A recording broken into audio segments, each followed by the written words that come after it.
Hey team, let's get started. So for your homework this weekend, you're gonna finish reading the interview that we're gonna start together in class. I'm not gonna read the whole thing on this read aloud, so you are gonna have to read some yourself. And I wanna make sure you know when I'm grading it, two things. First is that I will be looking at the answers to all of the questions and making sure we went all the way through.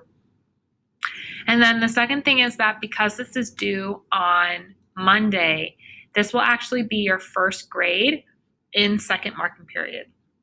All right, so it'll be their first grade in second marking period. All right, so we're reading about James Baldwin today, so we're going to talk about who he is, and then we're going to read the interview with him. All right, so let's talk about James Baldwin. He was an African-American writer, and he wrote a ton, like just so much stuff. And he was active in the 50s and 60s. There's an excellent documentary on Netflix called I Am Not Your Negro. That's about him, and it's so incredible. I really encourage you to watch it. And he wrote about themes like race and class and sexuality. And he was gay. So he was a gay Black man in the 60s. He wrote about this before the civil rights movement was happening. He wrote about it while it was happening. He wrote about these themes before and during the gay liberation movement, which was in the 1970s. So if you remember from when we watched the video on the Stonewall riots, this is the time when he's working and writing. And Baldwin was really, really outspoken about the issues that he wrote about. And he's one of the most prolific and influential. Prolific means he wrote a lot.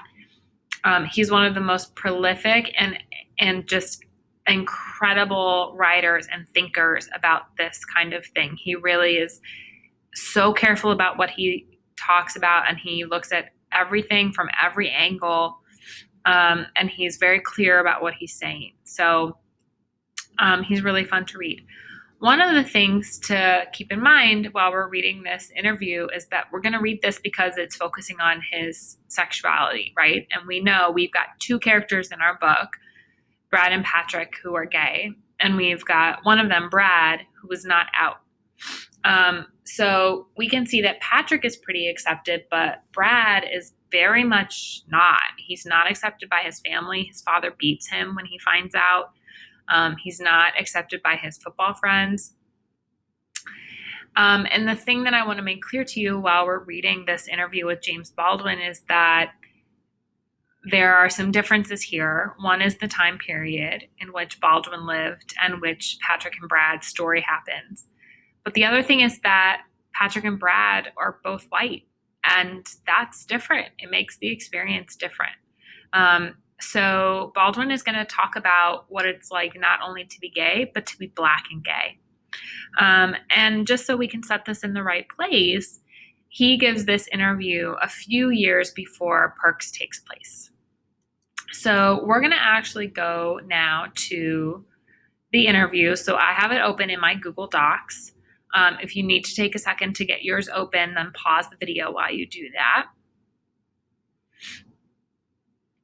And we're going to read through the first two questions or so together, and then you'll do the rest on your own.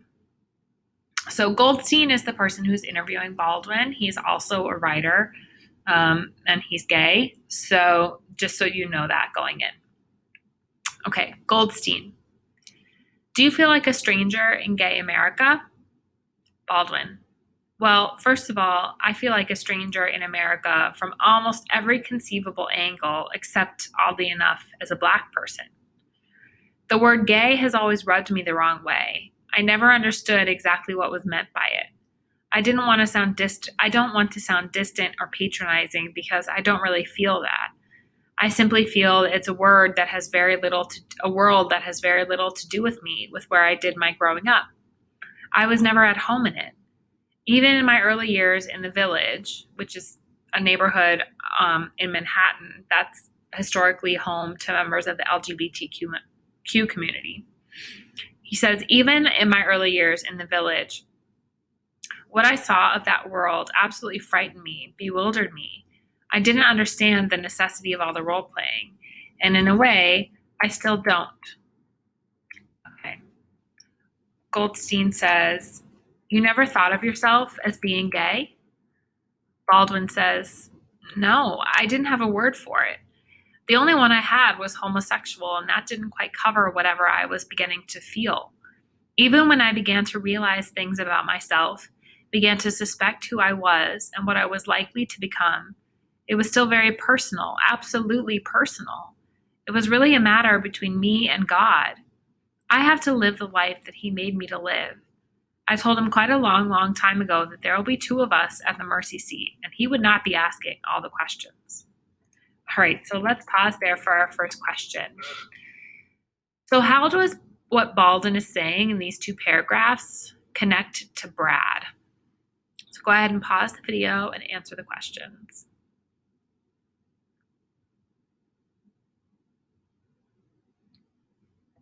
Okay, so how does what Baldwin is saying here in these two paragraphs connect to Brad?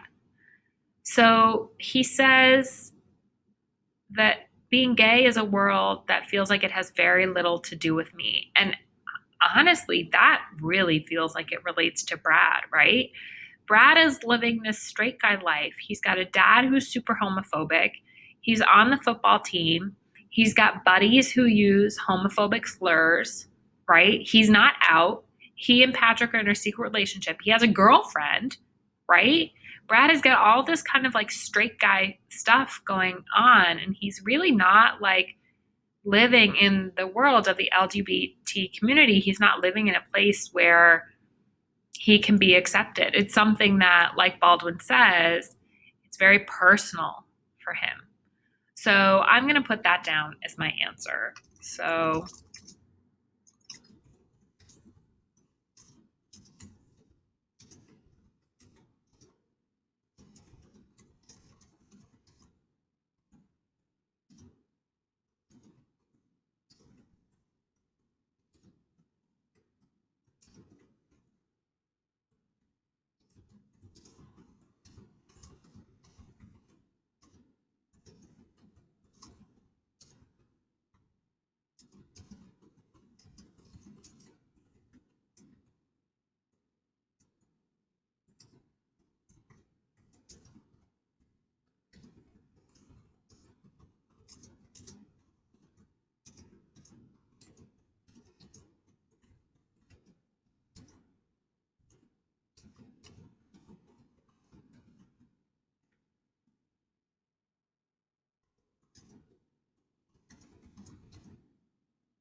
I said being gay is very personal for Brad. He's not out, and part of that is because it's not safe. So the situation with his dad. He also might not be out because he doesn't feel like he belongs in the LGBTQ world. He's been living a straight guy life with a girlfriend and football, and he might not know that he can still play football and be gay. Okay, so let's continue. Goldstein, when did you first begin to think of yourself in those terms? Baldwin, it hit me with great force while I was in the pulpit. I must have been 14. I was still a virgin. I had no idea what you were supposed to do about it. I didn't really understand any of what I felt, except I knew I loved one boy, for example. But it was private. By the time I left home when I was 17 or 18 and still a virgin, it was like everything else in my life, a problem which I would have to resolve myself. You know, it never occurred to me to join a club. I must say I felt very, very much alone. But I was alone on so many levels, and this was one more aspect of it. Goldstein, when I consider what a risk it must have been to write about homosexuality when you did. So the book they're going to talk about, he wrote it in the 1950s, but it was definitely not okay to be out. It was illegal. You could go to jail. You could be beaten. It was bad news bears.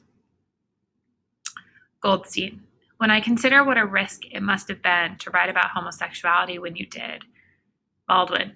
You're talking about Giovanni's Room, one of Baldwin's novels with an African American gay main character.